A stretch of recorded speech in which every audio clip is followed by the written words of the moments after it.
வணக்கம், நான் உங்க friend Jaya Srinivasan. Welcome to veggies recipe. இன்னைக்கு நம்ம வெஜ்ஜீஸ் ரெசிபி கிச்சன்ல ஒரு புரோட்டீன் ரிச் தோசை ரெசிபி பார்க்க போறோம். பிரேக்ஃபாஸ்ட்க்கும் டின்னருக்கும் பர்ஃபெக்டா மேட்ச் ஆகும். இது ஊற வைக்கிற நேரம் தான் தவிர நம்ம அரைச்சதுக்கு அப்புறம் ஃபர்மெண்ட் பண்ணணும்னு அவசியமே இல்லை. உடனே இந்த தோசையை பண்ணலாம். நல்லா மெலிசாவும் பண்ண வரும், நல்லா டேஸ்டாவும் இருக்கும். நம்ம இதுல கம்மியா பச்சரிசியும் நிறைய பருப்பும் சேர்த்து நம்ம தோசை பண்ண போறோம். இந்த பச்சரிசிக்கு பதிலா நம்ம சாமை, திணை, குதிரைவாளி இதெல்லாம் கூட சேர்த்துக்கலாம். மார்னிங் டிஃபனுக்கு நமக்கு வேணும் அப்படின்னா நைட் ஊற வச்சுட்டு காத்தால அரைச்சி உடனே பண்ணிக்கலாம். இல்ல நைட் டின்னருக்கு பிளான் பண்றோம்னா மத்தியானம் ஊற வச்சா கூட போதும். நம்ம அரைச்சிட்டு நைட் டின்னருக்கும் நமக்கு அது யூஸ் ஆகும். ஒருவேளை ஃபர்மெண்ட் பண்ணி பண்ணணும்னா 1 மணி நேரமோ இல்ல 2 மணி நேரமும் ஃபர்மெண்ட் பண்ணா கூட போதும். ஃபர்ஸ்ட் டைம் சேனலை பாக்குறீங்கன்னா ப்ளீஸ் சப்ஸ்கிரைப் பண்ணுங்க. பெல் ஐக்கானை கிளிக் பண்ணி ஆல் ஆப்ஷன் கொடுத்துட்டீங்கன்னா நான் போடக்கூடிய எல்லா வீடியோஸும் குவிக்கா உங்களுக்கு ரீச் ஆகும். வாங்க ஈஸியா இந்த புரோட்டீன் ரிச் தோசை எப்படி பண்றதுன்னு பார்க்கலாம்.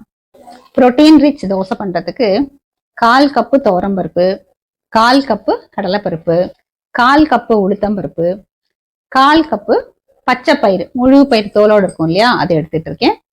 இது 4 சேர்த்து 1 கப்புனா 1/2 கப்பு பச்சரிசி, 1 டீஸ்பூன் வெந்தயம். இது எல்லாத்தையும் சேர்த்து நல்லா வாஷ் பண்ணிட்டு மினிமம் 4 மணி நேரம் ஊற வச்சுக்கணும். ஓவர் நைட் கூட நம்ம ஊற வச்சுக்கலாம். இந்த வெள்ளை உளுத்தம்பருப்பு எடுத்துட்டு இருக்கேன் இல்லையா, இதுக்கு பதிலா தோல் உளுத்தம்பருப்பு கூட நம்ம எடுத்துக்கலாம். இது எல்லாமே நல்லா வாஷ் பண்ணிட்டு நான் ஊற வச்சிடறேன். ஊறினதுக்கு அப்புறம் நம்ம பார்க்கலாம். நம்ம ஊற வச்ச பருப்பு, அரிசி எல்லாமே நல்லா ஊறி இருக்கு. இப்ப இதை நம்ம மிக்ஸி ஜாருக்கு டிரான்ஸ்ஃபர் பண்ணிக்கலாம். இதுல 1 இன்ச் இஞ்சி தோல் சீவிட்டு இந்த மாதிரி சின்ன பீசஸா கட் பண்ணி சேர்த்துக்கலாம். ஏன்னா பருப்புகள் நம்ம அதிகமா சேர்க்கறதுனால ஈஸியா டைஜஷன் ஆகும்.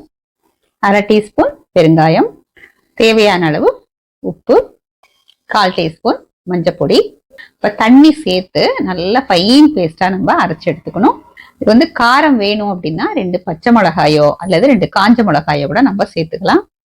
அரைச்ச மாவை இந்த பவுல்ல எடுத்துக்கலாம். மாவை பாருங்க எந்த அளவுக்கு நான் சாஃப்டா அரைச்சு எடுத்துட்டு இருக்கேன். இந்த மாவு ஃபர்மெண்ட் ஆகணும்னு அவசியம் இல்லை. நம்ம உடனே தோசை பண்ணாலும் பண்ணிக்கலாம், இல்ல ஒரு 2 மணி நேரம் விட்டு விட நம்ம பண்ணலாம். இப்ப தட்டு போட்டு மூடி வச்சிருவோம். ஒரு 2 மணி நேரத்துல பாருங்க மாவோட நல்லா ஃபர்மெண்ட் ஆயிருக்கு. மாவுல கொஞ்சமா தண்ணி சேர்த்துக்கலாம். கொஞ்சம் தோசை மாவு பார்த்துக்கு நம்ம கரைச்சி எடுத்துப்போம். இப்ப பாருங்க கரெக்டா இருக்கு. கல் நல்லா சூடாயாச்சு, நம்ம தோசை பண்ணிக்கலாம். பாருங்க நல்லா மெலிசாவும் பண்ண வருது.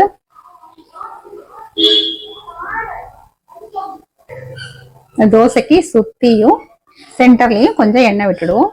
தோசை பாருங்க நல்லா கோல்டன் கலர் வந்தாச்சு. இப்ப நம்ம எடுத்துடலாம். இது திருப்பி போடணும்னு அவசியமே இல்லை.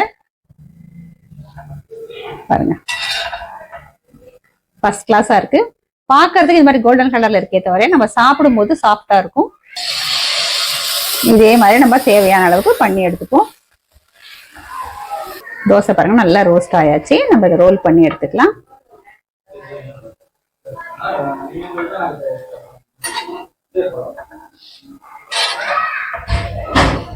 பாருங்க இப்படியே நம்ம பண்ணிக்கலாம். புரோட்டீன் ரிச் தோசை சர்விங்க்கு ரெடி. புரோட்டீன் ரிச் தோசை பர்ஃபெக்டா ரெடி ஆயாச்சு. இப்ப நம்ம டேஸ்ட் பண்ணி பார்க்கலாம். இந்த தோசை ரொம்ப முறுமுறுன்னு வராது, கொஞ்சம் சாஃப்டா தான் வரும்.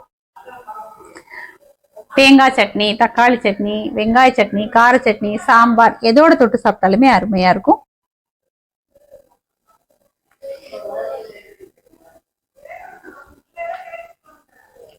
ரொம்ப நல்லா இருக்கு. எல்லா விதமான பருப்புகளும் சேர்த்ததுனால நல்லா டேஸ்டாவும் வாசனையாவும் இருக்கு. அரிசி கம்மியா சேர்த்திருக்கோம் அப்படிங்கறதுனாலதான் இது ரொம்ப முறுமுறுன்னு வராது. சுட சுட சாப்பிட்டோம்னா லேசா ஒரு முறுமுறுப்பு இருக்கும். மற்றபடி இது சாஃப்டா தான் இருக்கும். நம்ம எல்லா பருப்பும் சேர்த்து கொஞ்சமா அரிசி சேர்த்து பண்ணதுனால அடை மாதிரி இருக்குமா அப்படின்னா அடை டேஸ்ட் இருக்காது. அது கொஞ்சம் டிஃபரெண்டான டேஸ்ட்ல தான் இருக்கும். இந்த தோசைக்கு நம்ம மாவு அரைச்சிட்டு உடனே பண்ணாலும் பண்ணிக்கலாம். ஒரு 2 மணி நேரம் ஃபர்மெண்ட் பண்ணி கூட பண்ணிக்கலாம். ஆனா அதோட அதிகமா ஃபர்மெண்ட் பண்ண வேண்டாம். மிச்சம் இருக்கிற மாவை நம்ம ஃப்ரிட்ஜ்ல வச்சோம்னா அடுத்த நாளுக்குள்ள நம்ம அதை யூஸ் பண்ணிடணும். அடுத்த நேரத்துக்கு மாவு இல்லாத நேரத்துல ஜஸ்ட் ஊற வச்சாலே போதும். நம்ம மார்னிங் பிரேக்ஃபாஸ்டா இருந்தாலும் இல்ல டின்னரா இருந்தாலும் டென்ஷன் இல்லாம நம்ம பண்ணிக்கலாம். இந்த ஹெல்த்தியான புரோட்டீன் ரிச் தோசையை இதே அளவுகளோட இதே மெத்தட்ல நீங்க பண்ணி பாருங்க. கண்டிப்பா உங்களுக்கு ரொம்ப பிடிக்கும். நல்ல டேஸ்டாவும் இருக்கும். ட்ரை பண்ணி பார்த்துட்டு எப்படி வந்ததுன்னு கமெண்ட்ல சொல்லுங்க. லைக் பண்ணுங்க, உங்க ஃப்ரெண்ட்ஸ் அண்ட் ஃபேமிலியோட ஷேர் பண்ணுங்க. புது ரெசிபியோட நாளைக்கு நான் உங்களை மீட் பண்றேன். தேங்க்ஸ் ஃபார் வாட்சிங்.